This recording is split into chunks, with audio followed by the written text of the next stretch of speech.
Welcome to my another blog. আমি অনেক দিন বাদেই এসেছি, কারণ মাঝে আমি খুব ব্যস্ত ছিলাম। ইনফ্যাক্ট আমি এখনও আছি। আমার সামনে খুব বড় একটা ফাংশন হতে চলেছে এই 5 ডিসেম্বর, আর.ডি. বর্মন শো। এর আগে 15 নভেম্বর ছিল এস.ডি. বর্মন শো, ওইটাতে গান গেয়েছি, এটাতেও গাইবো। তো ওইগুলো রিহার্সাল, তারপরে আজকাল আর এত পরিশ্রম করতে পারি না। আর আচমকা এমনিতেও আমার এই চ্যানেলটা খুব একটা ভিউ হতো না, একদমই খারাপ ভিউ হতে শুরু করে। আমি জানি না কি কারণ। তো এই জন্য আমি খুব উৎসাহ হারিয়ে ফেলেছিলাম যে যা চাই করবোই না। তারপরে ভাবলাম ঠিক আছে, এগুলো দলিল তো হয়ে থাকুক, কেউ তো দেখবে। তো গত 17 নভেম্বর আমাদের বিবাহ বার্ষিকী ছিল। সেদিন আমরা বেরিয়েছিলাম বহু কষ্টে। আমার হাজবেন্ডকে বলেছিলাম যে আজকে অফিসে যেও না, অন্তত ওইভাবেই উদযাপন করি আমরা। এমনি, কারণ এটা অফিসিয়াল ডে ছিল, কাজে কোনো পার্টি টার্টি দিলেও লোকজন আসতে অসুবিধে হয়। আমরা ভেবেছিলাম একটা ফাংশনাল, একটা 5 স্টার হোটেলে কিছু ফাংশন করব, মিউজিক্যাল, যেহেতু আমরা গান গাই এবং আমারও একটা গ্রুপ আছে, মানে আমার সাথে যারা গায়। কিন্তু করিনি, না হোক আমাদের এই সমস্ত চাপ চলছে একটা। তারপরে যে পরে কখনো হবে। তো আমরা বেরিয়ে গিয়েছিলাম মাস্কেট থেকে একটু দূরের দিকে। এই জায়গাটা আমার খুব প্রিয়। এই যে দেখুন, গাধা চড়ছে, বুনো গাধা আর কি, খচ্চরও না ঠিক। তো এই জায়গাটাকে, এটা কান্তাম বিচের এদিকে বান্দারাল খৈরান বলে একটি জায়গা আছে, জেলে পাড়া। সেখানে ভেবেছিলাম আমরা ওই বোট রাইড নেব সমুদ্রের মধ্যে। তা আমরা বান্দারাল খাইরানের দিকে যাচ্ছিলাম। আপনারা সাথে থাকুন, দেখতে থাকুন।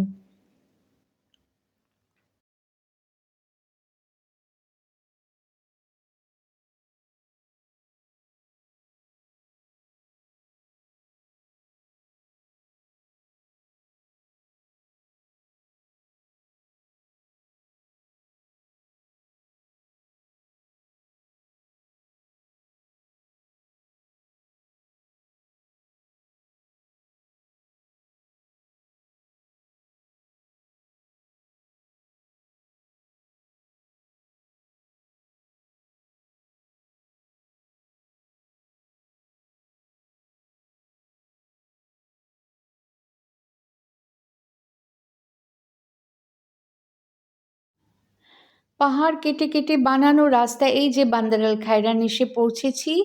এটা একটা জেলে পাড়া, এখানে থেমে আছে মোটর বোট। কিন্তু এই জায়গাটাতে খুব কাদা জল, মানে খুবই অগভীর। এখানে নৌকোগুলো বোধহয় ধাক্কা দিয়ে করতে, এখানে জেলেদের গাড়ি দেখুন কি দামি দামি গাড়ি। এই জায়গাটা আর একটু অন্যরকম ছিল, আর একটু ন্যাচারাল ছিল। এটাকে একটু মডার্নাইজেশন করেছে, করে এতে সৌন্দর্যটা একটু হানিই হয়েছে। পাথরগুলো দেখুন। তো গাড়িতে বসেছিলাম, বেশ চড়া রোদ ছিল। তো আমার সাইনোসিসের প্রবলেম আছে, আমি টুপি সানগ্লাস পরেই যাই। এই যে দেখুন এখানে, এই যে একদমই হাঁটু, পায়ের পাতা ডোবে না এইরকম। তো এখান থেকে আমার ইচ্ছে ছিল একটু মোটর বোট ঘুরি, কারণ চারপাশে পাহাড় ঘেরা, আর মাঝখানে সমুদ্রের জলটা ওই ব্যাকওয়াটার হয়ে ঢুকে এসছে। কিন্তু এখানে হলো না। তারপর আমরা যাই যেখানে আছে আর কি, মারিনা আছে। মারিনাতে যাই, গিয়ে আমরা বোট রাইড নেই, সেটা আমি আরেকটি ভিডিওতে দেখাবো। এখানে নইলে ভীষণ দীর্ঘ হয়ে যাচ্ছে। তো এইটার ছবিটা দেখুন।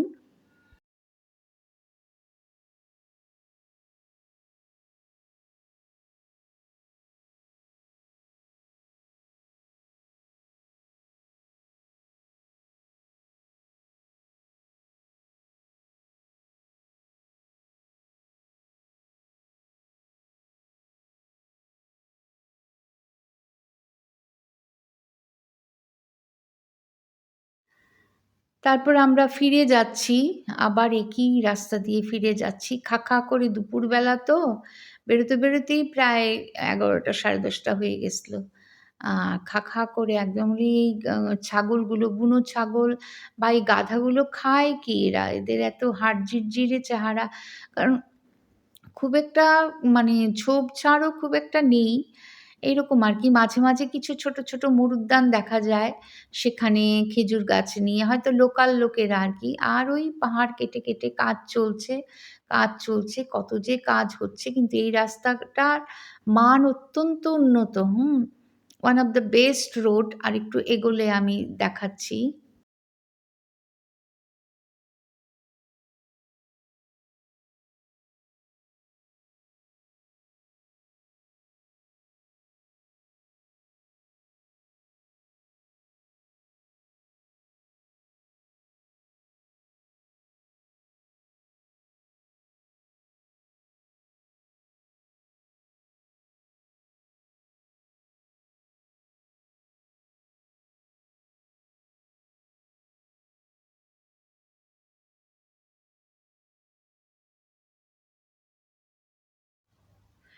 এই রাস্তাটা দিয়ে দেখুন, এটা one of the best road আমার মতে। আর একটু এগোলে আমি ছবি তুলেছি, ভিডিওটা দেখলে বুঝতে পারবেন।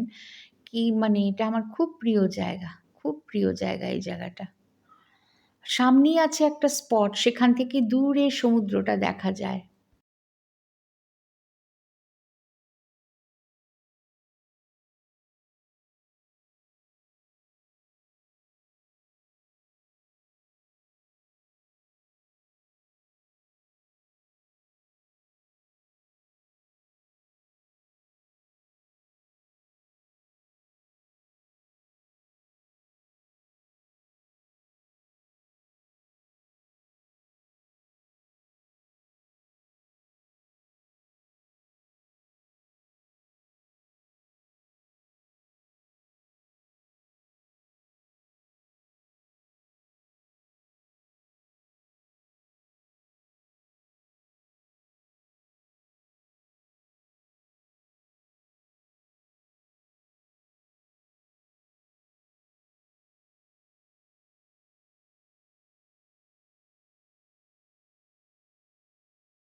এখানে আশেপাশে প্রচুর 5 স্টার 7 স্টার রিসর্ট, অত্যন্ত দামি দামি।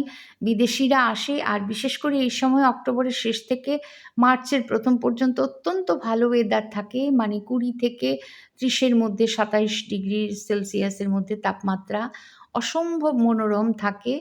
তো এখানে আমার ছেলে আমাদের জন্য একটা 5 স্টার এরকম বুক করে দিয়েছিল রিসর্ট। মানে ২ দিনের জন্য ২ রাত থাকার জন্য মানে ২.৫ লাখ টাকা নিচ্ছিল। তা আমরা বলি, "না রে বাবা, এত খরচা করে থাকবো না, এগুলো ক্যানসেল করো।" আর আমরা ওইসব অ্যাক্টিভিটি, স্পোর্টস এগুলো তো করি না। আর আমার হাসব্যান্ড একদমই সেলিব্রেট করা বা আনন্দ করার লোক নয়। সে সারাদিন অফিস করার লোক। মানে গম্ভীর হয়ে বসে পড়াশোনা করবে, মানে অত্যন্ত বোরিং টাইপের নেচার। এটা আমি একদম মানে ইরিটেটেড হয়েই বলছি। কিছু করার নেই। এই লোক নিয়ে কাটিয়েছি সেই ১ ঘন্টা সমুদ্র ভ্রমণ। সেটা খুব মানে এনজয়েবলই হয়েছিল। সেটা দেখাবো। এখানে সামনে একটি স্পট আছে, সেখান থেকে দূরে নিচে সমুদ্রটা দেখা যায়। আর এই রাস্তাটা অত্যন্ত উন্নত, অত্যন্ত, দেখুন কিভাবে গেছে আঁকাবাঁকা, আঁকাবাঁকা হয়ে।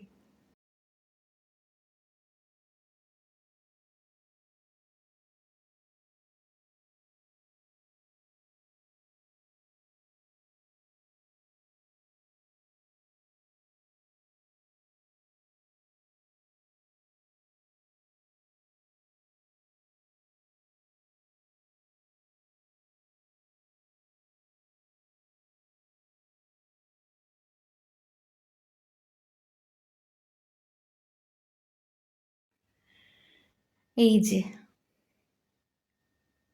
ঢালু হয়ে নেমে নেমে নেমে নেমে এদিক থেকেই ডান দিক থেকে রাস্তার মানে ডান দিক থেকে সমুদ্রটা সমুদ্রটা দেখা যায়, নীল জল, আরব সাগর শান্ত। এখানকার কোনো পলিউশন নেই, নীল আকাশ, নীল সমুদ্র। এই আরব সাগরই ইন্ডিয়ার দিকে গেলে একদম ঘোলাটে ঘোলাটে নোংরাতে হতে থাকে। এই রাস্তাটা আমার ভীষণ প্রিয় এবং ওর খুব অত্যন্ত উন্নত মানের, মানে পৃথিবীটা তো খানিক হলেও দেখেছি, খানিকটা হলেও দেখেছি, সব না, খুবই কম, তবে কিছুটা দেখেছি। এই মানে তুলনা করেই বলতে পারি যে it is one of the best road, এটা এই রাস্তাটা বিশেষ করে এখান থেকে যে নামছে।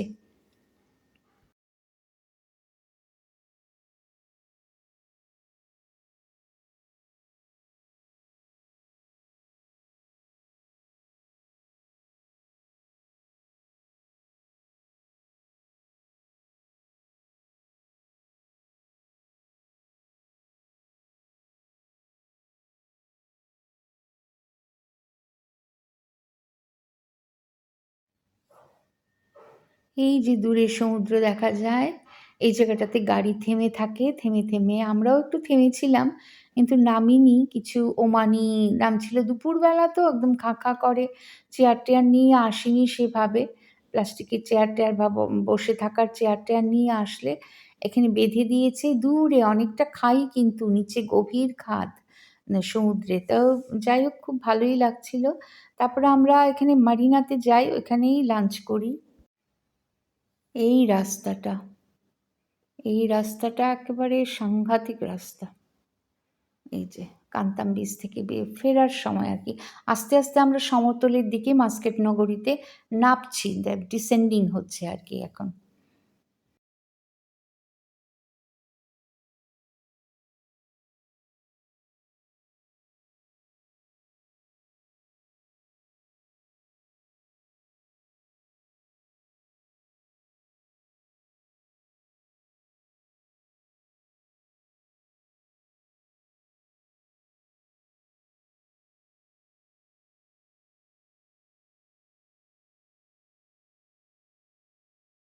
এই যে নেমে গেলাম, নিচে সমতলে চলে এসেছি এখন। সাথে থাকুন, দেখতে থাকুন, পরবর্তীতে নিয়ে আসছি আরো আকর্ষণীয়।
আমরা যাচ্ছি মারিনার দিকে, এই জায়গাটা সিপ বলে, আল সিপ অঞ্চল, পুরনো মাস্কেটের ইয়েতে আর কি। এত শান্ত, রাস্তাঘাটে কোনো ভিড় পাবেন না কখনো।